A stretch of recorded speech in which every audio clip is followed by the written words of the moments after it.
Bom, assim como milhares de pessoas, eu participei da Igreja Maranata, da Igreja Universal e da Assembleia.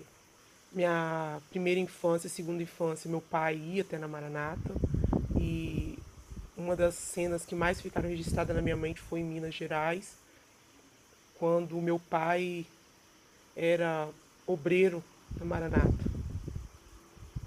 E a gente cresceu então indo numa igreja em outra, e então assim eu aprendi a lidar, aprendi muitas das regras de várias denominações e foi assim que eu cresci. Na também tive experiências nas religiões de matrizes africanas, Allan Kardec, espiritismo de linha branca, de mesa branca que fala, e boa parte passei na Universal. Tentei ficar diversas vezes nesse meio tempo, nesse decorrer da minha vida, que hoje eu estou com 4 anos, eu participei de reuniões na Maranata. Não fiquei muito tempo, não cheguei a ser membro de fato do sistema, porque sempre fui uma pessoa muito questionadora. E a regra de vida do cristão é a palavra de Deus, é a Bíblia. E por eu gostar de ler muito, até mesmo por uma questão cultural, meu pai era uma pessoa autodidata, era um ser humano extremamente inteligente e fazia com que a gente manifestasse o desejo de aprender, de questionar. Então, desde muito pequenininha, eu sempre gostei muito de questionar as coisas. E eu amava ler a Bíblia, desde muito cedo, mesmo não tendo uma fé firmada ainda, eu sempre amei a palavra do Senhor. E com o tempo, com o passar do tempo, quando eu cheguei a me envolver na religião cristã, ou pseudo-cristã, que hoje eu entendo assim, tanto na Universal quanto na ICM, eu via um distanciamento da prática deles em relação à palavra de Deus. O que acontece? Tanto a Universal quanto a Maranata, mas a questão aqui é a Maranata, é que eles tapam a sua boca, você não tem o direito de falar, você não tem o direito de questionar, você é mal vista quando você coloca em xeque a doutrina que eles ensinam. E muitas das doutrinas que eles ensinam vai contra a palavra de Deus, no sentido da exegese, da hermenêutica, da apologética. Eles não aceitam, por exemplo, até o estudo da apologética, que é justamente estudar as doutrinas de determinada denominação. Eles acham, criticam isso, eu não entendo por que não questionar. Mas na questão, na vivência da ICM, que eu fui algumas vezes em algumas igrejas aqui da onde eu moro, e numa dessas minhas idas, eu fui na escola dominical, estava pretendendo ficar e reunir com esses irmãos. Meu filho, na escola dominical, questionou o porquê deles repetirem tanto. Foi uma pergunta até simples, uma pergunta coerente da parte do meu menino, ele tinha 9 anos na época. Ele perguntou o porquê da oração repetitiva, clamando pelo sangue de Jesus. Todo cristão genuíno, todo cristão que ama a Bíblia, todo cristão que compreende qual é as doutrinas do Evangelho de Jesus, sabe que ele abomina a prática das vãs repetições, orações repetitivas. E nessa situação meu filho fez uma pergunta à professora e perguntou por que eles clamavam pelo sangue de Jesus. Foi algo tão simples, não vejo nenhum monstro nessa pergunta. E, e ele então usou a oração do Pai Nosso, porque como mãe eu ensino meu filho o modelo de oração. E o modelo de oração que nós temos hoje para o Novo Testamento é o Pai Nosso, que ensina como devemos elevar nossas orações a Deus. Então eu ensinei meu filho, como mãe, a orar segundo o que se pede no Pai Nosso, né? Que está em Mateus, se eu não me engano. Então meu filho entendeu que a gente entra na presença de Deus e começa assim: Pai nosso que estás no céu, santificado seja o seu nome. Então ele entendeu que quando nós santificamos é o nome de Jesus e não o sangue dele. E ele questionou isso: por que vocês clamam pelo sangue, sendo que a gente tem que clamar pelo dono do sangue que foi derramado? Então o nome dele é Jesus e a gente tem que clamar pelo nome de Jesus. Aquela pergunta, naquele domingo, foi na verdade como uma agressão aos ouvidos da professora da escola dominical, que criticou o meu menino de uma maneira bastante agressiva, tirando ele da sala de aula e mandando ele para a igreja, pro salão, né, para a igreja lá no salão. E eu estava também participando da escola dominical, que inclusive a base bíblica deles é muito fraca, e porque parece que não leem Bíblia, não gostam de teologia, não gostam dessas disciplinas, desses aspectos da Bíblia. Então, eu me confrontei com isso, então eu falei, eu discordei da, da, dali, então eu participei da escola dominical, só que de repente eu vi a professora entregando meu filho na igreja lá e tirando ele da sala de aula, eu não entendi nada. E eu percebi que o meu menino ficou constrangido e eu também, como mãe, acabei ficando constrangida.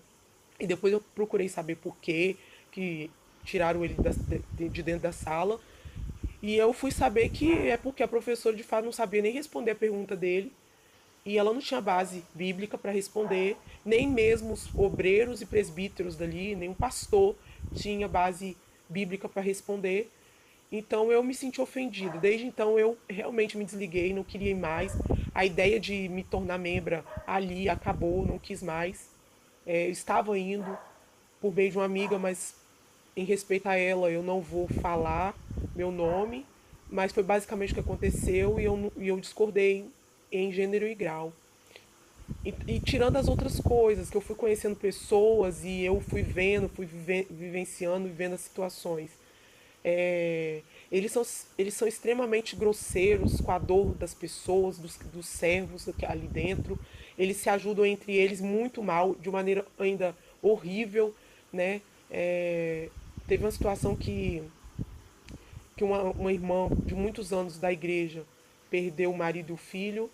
A igreja se negou a ajudar a pagar um velório, a velar o corpo do menino, porque eles se colocam como juízes, eu não sei aonde está isso na Bíblia, falando que o menino ia para o inferno porque morreu no tráfico das drogas. Essa mãe entrou em depressão, e na época uma outra congregação que auxiliou e abraçou a família, essa senhora, né, que era viúva, já tinha perdido o esposo e agora tinha perdido o filho. E aquilo ali doeu muito meu coração, porque eu estava indo em uma outra determinada congregação na época, indo assim, né?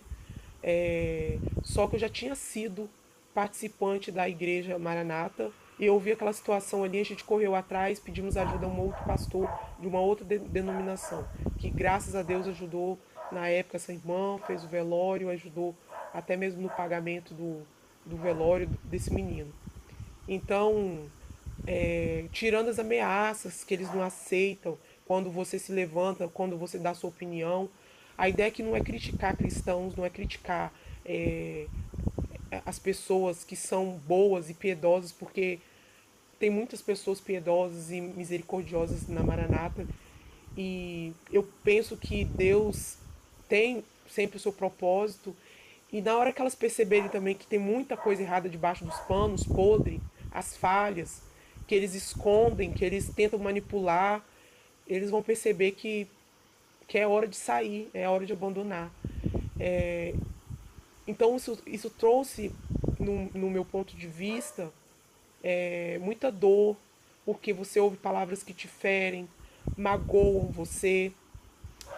Eles pregam um evangelho distorcido. Então tem mulheres que sofrem com maridos truculentos, violentos, porque a igreja em si defende a placa e não se levanta a favor dessas pessoas. Então, são famílias inteiras que se destroem. Então, assim, quando eu me dispus a falar a verdade, teve um obreiro que me ameaçou, sendo ele, né, tendo uma condição financeira boa, veio e eu perguntei se ele estava me ameaçando com aquele tom. graças a Deus o Senhor foi meu justo juiz, ele julgou a minha causa e hoje eu estou bem. Mas eu estou bem porque eu creio na mão e no agir de Deus. Mas a verdade é que a igreja Maranata, eles não aceitam serem questionados. Eles não aceitam que alguém venha e fale as mazelas que tem lá dentro da igreja. Então eles, quando você está potencialmente numa condição que pessoas possam te ouvir, eles começam então a te ofender, eles te ofendem com ameaças, assim, por assim dizer, difamam você, né? Levantam falso testemunho. Então, isso causou em mim, no primeiro momento, muita dor emocional. Eles machucam, eles ferem as pessoas, eles criam nas mentes das pessoas que é aquilo ali que vai levá-las para o céu, que se elas não fizerem aquilo ali, elas já estão condenadas ao inferno. E os seus fiéis acabam reproduzindo isso aí e são famílias inteiras que são ofendidas, principalmente para aqueles que saem. Então, se você não faz mais parte do sistema religioso deles, acabou. Você não é mais bem vista, você é uma caída, você é uma endemoniada, você é uma sambalate, Tobias. Eles xingam você, eles levantam falso testemunho contra você. Tem pessoas hoje que nem a paz do Senhor lhes dão mais, é como se você fosse leproso. Então, assim, a ideia aqui é defender a placa. E, infelizmente, eles não sabem Bíblia, né? Falam que são cristãos, mas não leem, não buscam o conhecimento da Bíblia. Tem uma teologia totalmente distorcida. Ouvido dos gideutigueiros, que eles não estudam a Bíblia, que eles estão baseados em revelação. Então, assim, uma igreja que fala que é cristã e não estuda a Bíblia de maneira correta, eu não posso afirmar categoricamente que essa igreja está vivendo o Evangelho. Então, assim, aonde Cristo não está, há pessoas ofendidas, feridas. Onde existe homens, é passível de erros. Só que o problema aqui não é o erro em si, o erro da pessoa deslizar e errar, pecar contra o irmão, mas é um ato voluntário de se sentir soberbo, de estar acima do outro, de achar que a espiritualidade de um está acima do outro, né? E é o que acontece. O problema é que os líderes da Maranata olham de cima para baixo, há uma soberba neles em relação aos outros membros. E, e uma coisa que eu também detestava, porque eu observava, é que as ovelhas não podiam errar, que eles colocavam um peso, um fardo nos irmãos. Então eu conheço minha tia, várias pessoas que são da Maranata que têm depressão por essas atitudes. Eles agem de uma maneira que ofende, machuca, maltrata, causa danos psicológicos às pessoas. Você pode conduzir alguém a fazer o bem, mas não impor como eles impõem. Então, as pessoas que participam dos cultos da Maranata, elas têm uma falsa ideia de que se não fizerem aquilo ali, elas não são salvas. Levam um pânico generalizado nas pessoas, levam um pânico de um modo geral. E os que querem fazer algo, que têm no coração o desejo de fazer algo, não podem fazer porque eles engessam tudo. Então eu conheço pessoas que têm amor pela educação, têm amor pela palavra de Deus, quer colocar métodos, quer colocar uma dinâmica, quer fazer algo, quer contribuir, mas são extremamente proibidas, são até humilhadas, dependendo da pessoa, dependendo do cargo, que é assim que eles vê, né? São humilhadas. Tem outras que são abusadas, emocionalmente falando. Tem outros que são só usados para uma finalidade. São os faz tudo, os conserta tudo. E mentem para o povo, falam que pastores de grande porte não recebem salário. Você recebe sim. É só o pessoal ir na internet pesquisar. Eles recebem salários enquanto muitas pessoas passam necessidade. Muitos irmãos são usados só para fazer para eles lá, né? Usam a mão de obra barata dos irmãos e usam isso dizendo que são mordomo da casa do Senhor. Me perdoe. Ser mordomo é uma coisa, ser idiota é outra. Não há respeito. Eles arrotam, a liderança arrota a santidade, arrota e vivem o que eles não pregam Bíblia, não induzem o povo a estudar. Muitos, são poucos os que amam ler a Bíblia ou que entendem a Bíblia. E os que são manipuláveis por não estudar a Bíblia acabam sofrendo com a imposição deles, o massacre psicológico que eles fazem. Então é isso. Eu acho que a ideia aqui não é criticar pessoas de bom coração, porque as pessoas que vivem a palavra de Deus de fato vai entender o que eu estou falando. Mas aquelas que vivem, gostam de reproduzir o engano e a mentira, ou porque ganham com isso, porque sei que tem o grupo selecto, né, da Maranata que ganha seus salários. Então, para esses não adianta nem falar, porque eles não vão aceitar, vão discordar.